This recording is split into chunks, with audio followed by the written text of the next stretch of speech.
Que vous soyez entrepreneur, innovateur, porteur de projet ou travailleur ambitieux, vous devrez vous rassurer que votre projet est encadré par un cadre juridique. C'est-à-dire que vous pouvez justifier le fait que vous vouliez soumettre un projet pour le financement. Vous pouvez postuler, comme on vous l'a dit, soit pour les conférences, soit pour les financements de projets. Mais pour les financements de projets, il est important que ce soit une entreprise, soit un GIC, soit une coopérative, soit une association. Ce sont les facteurs très importants que vous devrez savoir et avoir réuni les éléments avant de commencer à soumettre votre application. Et quand vous soumettez votre application, il y a des questions rhétoriques qui reviennent, que ce soit la description, votre biographie, l'impact de vos actions sur le terrain, les résultats sur le côté social, sur le côté environnemental, sur le côté économique ou sur le côté humain. Donc ce sont les éléments qui vous permettent de comprendre que vous devez déjà avoir un projet qui, s'il n'a pas encore commencé à maturer, a déjà quand même commencé à être implémenté.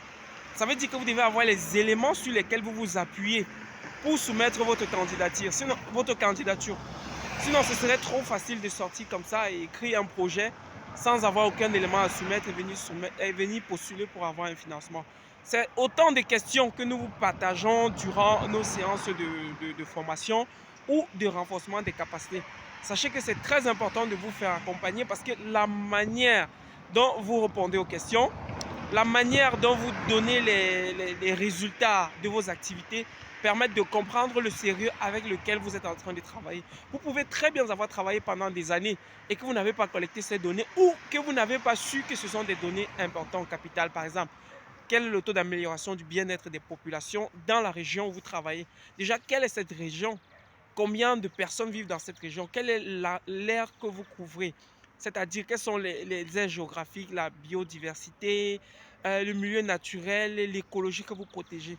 Si vous êtes dans l'agriculture durable, quel est le taux de déforestation que vous avez empêché? Quel est le taux de carbone que vous avez permis de séquestrer? Autant d'éléments importants à prendre en compte. Donc, je suis Ismaël Sommet de Madiba et Nature et nous partageons avec vous des éléments importants. Quand vous postulez à des financements, quand vous postulez pour participer à des conférences, nous organiserons cette semaine, parce qu'il y a le Mandela, le Regional Leadership Center du Ghana qui a lancé la candidature et il y a des gens qui veulent déjà postuler. Il y a d'autres opportunités comme le One Young World dans différents domaines, que ce soit la santé, que ce soit l'agriculture durable, que ce soit l'environnement, et nous devons accompagner ces personnes. Donc, nous vous dirons le jour où nous allons faire cette formation en ligne. C'est une formation de 3 à 4 heures de temps où nous donnons les éléments généraux. Nous vous orientons comment répondre aux questions. Et maintenant, nous avons un suivi en arrière-plan qui va sur une semaine à un mois où vous montez votre candidature pour soumettre. Donc, si tu ne l'as pas encore fait, abonne-toi à notre chaîne, partage pour sensibiliser d'autres jeunes entrepreneurs. Merci.